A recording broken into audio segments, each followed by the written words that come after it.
The profile of right-wing podcaster Darryl Cooper, aka Martyr Made, got an unfortunate boost this week, thanks to an already infamous appearance on Tucker Carlson's podcast. As of this writing, the Martyr Made Podcast is the top-ranked show on iTunes, ahead of the New York Times Daily, the Joe Rogan Experience, and Carlson himself.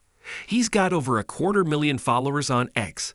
His sit-down with Carlson was even boosted by Elon Musk, who later quietly deleted his supportive post. Cooper counts Republican vice presidential nominee Senator J.D. Vance among his ex-followers. Among new right influencers, Cooper's kind of a big deal.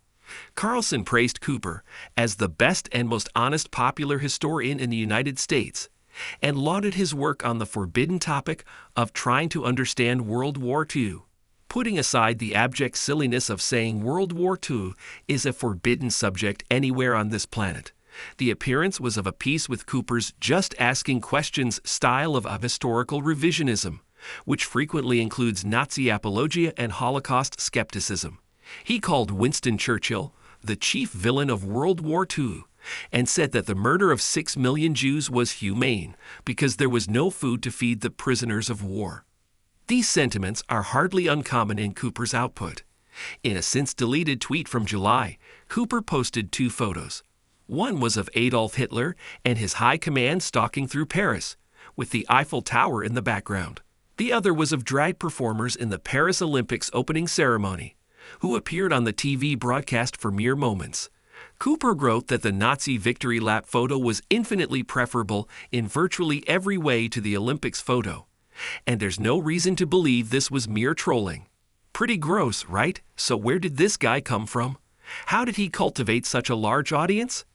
It all started with a long Twitter thread back in July 2021, in which Cooper credited discussions enough boomer-tier Trump supporters who believe the 2020 election was fraudulent for his ability to extract a general theory about their perspective. In dozens of tweets, Cooper purported to explain the reasons that tens of millions of Americans believe Trump's thoroughly and decisively debunked big lie. In short, he claimed, it's all the mainstream media and institutions' fault. Trump-supporting boomers can't be expected to have agency, nor can they be blamed for believing grifters and media scam artists selling them conspiracy theories. In Cooper's telling, they are mere victims in a grand conspiracy to mislead the public, and therefore can't be blamed for latching on to Trump's craven, democracy-assaulting lie. According to Cooper, the behavior of the corporate press is really what radicalized them. They hate journalists more than they hate any politician or government official because they feel most betrayed by them. The thread continued with vague innuendos and a gish gallop of semi-relevant information, but at no time did it put any responsibility at the feet of Trump, Carlson, or any other grifters and media scam artists who brain poisoned their followers with an entirely false narrative that most of them believe to this day. Cooper's thread went viral thanks to endorsements by numerous high-profile MAGA influencers like Donald Trump Jr., as well as fellow travelers spanning the far right to the MAGA-friendly Fox Center. Cooper went from 7,000 followers to 70,000 in 4 days, marveled the normally unsentimental Glenn Greenwald, who also published Cooper's absolutely brilliant exposition as an article on his personal website.